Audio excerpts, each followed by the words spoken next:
Hello guys, today we are solving this problem. Count prefix and suffix pairs first. So you are given a zero index string array words. Okay, like this.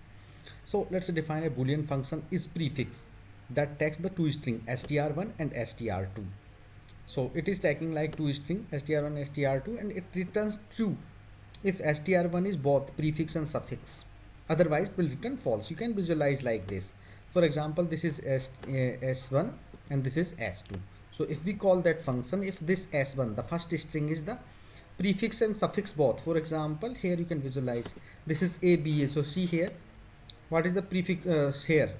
aba. So aba is the prefix of this s2. Similarly, it is also suffix. See here, we start from here aba. So this string is prefix as well suffix. So this will return true. Okay. If it was like, let's say if this s2 was like this a b a b a k, in that case, though it was a prefix, but it is not suffix. So in that case, it would be returning false. So this is what we have to do. We have to write a method called its suffix and prefix method. So how we can do that is we will doing it in the single pass only using one for loop. Okay, so let's do with that because that will give us the fastest one. So guys, anyway, first of all, let's say we will get the length of them. Let's say n1 is the length of this guy and n2 is the length of this string s2. So now what we will do is we will let's say we will start from I equal to 0 to I equal to n minus 1, right? Because this n1 minus 1. So before going to here, what we will do is first of all we will compare that if in case if n1 is greater than n2. So in that case, we will directly return false because a greater string cannot be the suffix of an smaller string. So in this case, this is a one particular check that we have to put. Okay, that if this string is longer than this string, then it doesn't make any sense that it would be any possibility of suffix or prefix. So, but if this is not the case, then what we have to do is we have to go for the n1 type. Okay, starting for one for loop starting I equal to 0 till I equal to n1 minus 1. Okay, so this would be our loop. We would be doing I plus plus. Now what we will do with this single loop itself, we can check the things. How? So you know that I is anchoring for the start point, right? We are going from left to right. Okay, so but at the same time, if we find an index j, okay, that index j would be n1 minus I minus 1. Okay, so what it would give? It would give me the index from end as well. Okay, so if I am starting at here, this will give me the value from the end. Okay, so we will in the same loop we will able to get the this guy, the very first, and the very last. Similarly for others as well when we will proceed with this I. Okay, now we have this pointer for the last and second, first ith and the last one. Similarly for s2 also we will get this thing. Let's say we are calling it j1. Okay, so for this guy also we can get n2 minus I minus 1, right? So now we have these things. So ith location would be same for both of them because we are starting from I equal to 0 to right side. So here also, so from start we can get with the I value. So I is the loop. With the I we will get the character location from start, and from end we can get with the help of this j and j1. n1 minus I minus 1 would be giving us the value from starting from here, and n2 minus I minus 1 will give the value starting from here.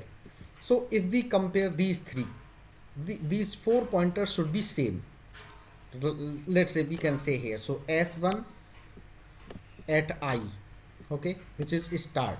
So s1 at I should be equal to s2 at I, right, from the start, character at the I. So this should be same for the prefix conditions. At the same time, s1 at j, which is this value, s1 at j should equal to s2 at j1. Okay, so s2 at j1. So in the same loop what we are doing, we are checking for both the prefix as well as for the suffix possibility, and that also till the length of the this smaller s1. So in this case what happened, so till the time this condition is not breaking, that means we are going good. But during this period, if any point of time this condition is not same, then we will immediately return false. Otherwise we will come out of loop and we would be returning true. So in this approach what is happening, we are doing just single loop, that also of the s1 length, and we are able to find. And then further we will call this function in our that words length. So let me show you in my code. So see here, what I am doing here is, first of all I am getting the length of both of them, n1 and n2. So if n1 is greater than n2, I am immediately returning false. Otherwise we are going through this loop, and see here what we are doing. If anywhere this condition is unmatched, like str1 at caret I should be equal to str2 at caret I, just like we were explaining here, that from start we are checking here, right, for this guy and this guy. And similarly for end you can see here, and str1 dot caret I n1 minus I minus n1 minus 1 minus I, it is from end, should be equal to str2 at caret equal to n2 minus 1 minus I. So this is checking for the one by one, this will check for the suffix, and this is checking for the prefix.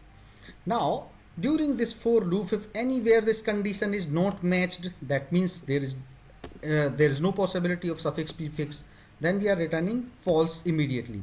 Otherwise if this condition is true throughout this loop, then we are finally coming out of it and we are returning true. So this is our is prefix suffix that we have done in single pass only. That is the important thing.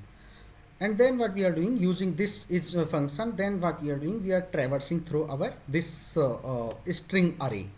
Okay, so anyway we are starting from 0 till second last value, because we need the pair, and then we are starting from j equal to I plus 1 till the very last value, so that we will get the pair, so that I should be smaller than j.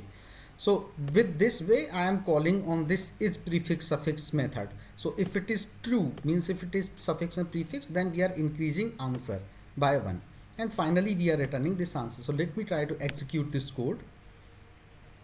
So I am running this code. Let me try to submit it.